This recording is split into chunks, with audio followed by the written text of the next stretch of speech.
नमस्कार, स्वागत है आपका मेरी दुनिया में। कैसे हैं आप लोग? आशा करती हूँ बिल्कुल ठीक होंगे और मैं भी बिल्कुल ठीक हूँ।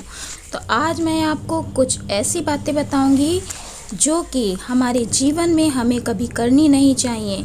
इन चीज़ों को करने से, इन ऐसे कार्यों को करने से हमारे भाग्य में जो पुण्य संचित होते हैं, जो हमने पुण्य संचित कर रखे होते हैं, उन पुण्यों में कमी आती है।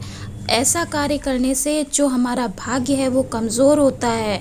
तो ये सब कुछ ऐसे कार्य हैं जो हम नहीं जानते हैं और हम भूल से भी कर बैठते हैं, हमें नहीं मालूम होता है और हम कर जाते हैं।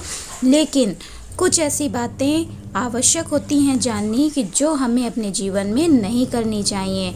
तो चलिए उन बातों को हम जानते हैं। अगर आपके बच्चे भी ऐसा करते हैं तो अपने बच्चों को भी आप शिक्षा दें कि इस तरह के कार्य नहीं करने चाहिए, वरना आपके भाग्य में, यदि जैसे कहते हैं कि हमारे भाग्य में इतना कुछ लिखा नहीं है, तो हो सकता है कुछ आपके ऐसे कार्य हैं जिसकी वजह से आपको कुछ मिलना है और वो मिल नहीं पा रहा है। तो चलिए शुरू करते हैं अपने वीडियो को। तो वीडियो को शुरू करने से पहले अभी तक अगर आपने मेरे चैनल को सब्सक्राइब नहीं किया है तो नीचे दिए गए सब्सक्राइब बटन को हिट कर दीजिए, बेल आइकन को दबा दीजिए, ऑल में क्लिक कर दीजिए, जिससे मेरे वीडियो के सारे नोटिफिकेशन आपको मिलते रहें। सबसे पहला कार्य जो ध्यान देने वाला होता है कि जब हम पूजा करते हैं और पूजा करते समय हम एक आसन अपने नीचे डालते हैं, तो जो वो आसन है उसको कभी भी पैर से नहीं हटाना चाहिए। आपकी जो चेयर है, जिस चेयर पे आप बैठकर पढ़ाई करते हैं, आपको उस चेयर को कभी भी पैर से नहीं खिसकाना चाहिए।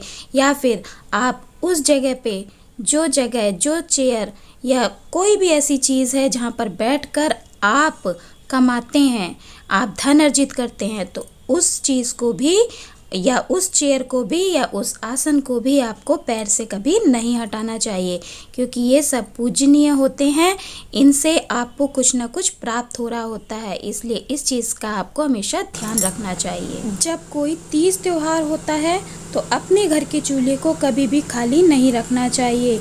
ऐसा नहीं करना चाहिए कि आपने बाहर से उस दिन खाना मंगवा लिया। बहुत से लोग ऐसा करते हैं कि बाहर से तीज त्योहार में खाना मंगवा लेते हैं और उस दिन एंजॉय करते हैं। लेकिन आप ऐसा कर सकते हैं, कीजिए, लेकिन अपने घर पे कुछ ना कुछ आपके चूल्हे में उस दिन बनना चाहिए।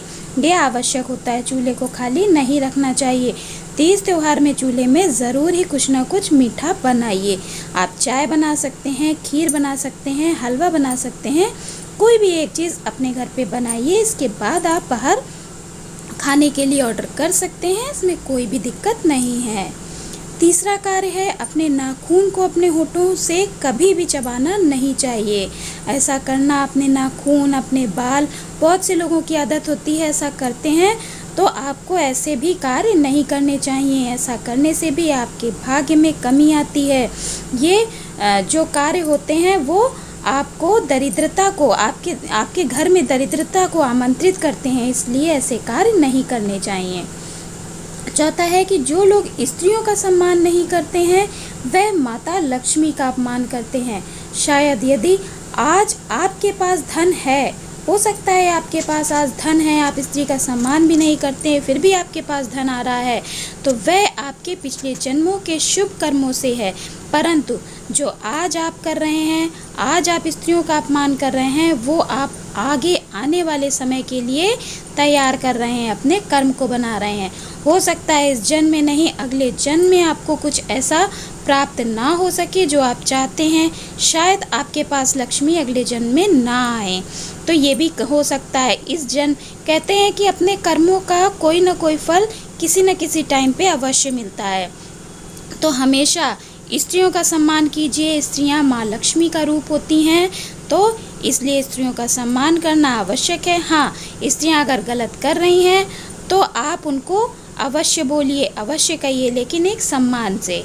इसीलिए स्त्रियों का सम्मान ज़रूर करना चाहिए, चाहे वह माँ हो, पत्नी हो, बहू हो, बेटी हो, बहन हो या कोई अन्य स्त्री क्यों ना हो, लेकिन स्त्रियों का सम्मान अवश्य करें। और पांचवी और आखिरी बात, घर पर जूठे बर्तन पूरे घर में इधर उधर नहीं फैले होने चाहिए। ये घर में दरिद्रता को आमंत्रित करते हैं। आपको खा पी कर बर्तनों को एक जगह इकट्ठा करके रखना चाहिए। बर्तनों को एक जगह इकट्ठा कीजिए और वहीं पर आप चाहें तो धुलकर बर्तनों को रख दीजिए।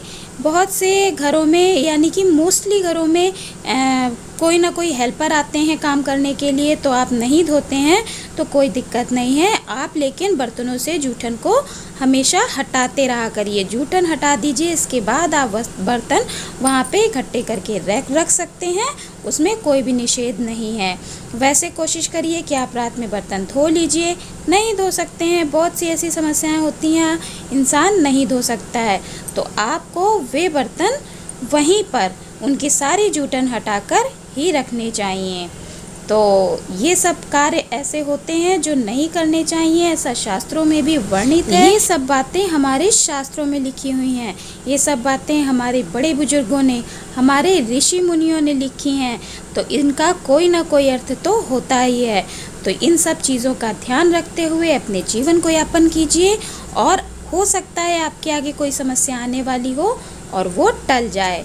तो ये सब जानकारी अगर आपको अच्छी लगी हो तो मेरे वीडियो को लाइक करें, शेयर करें, कमेंट करें, और कमेंट में राधे राधे हरे कृष्णा ज़रूर लिखें।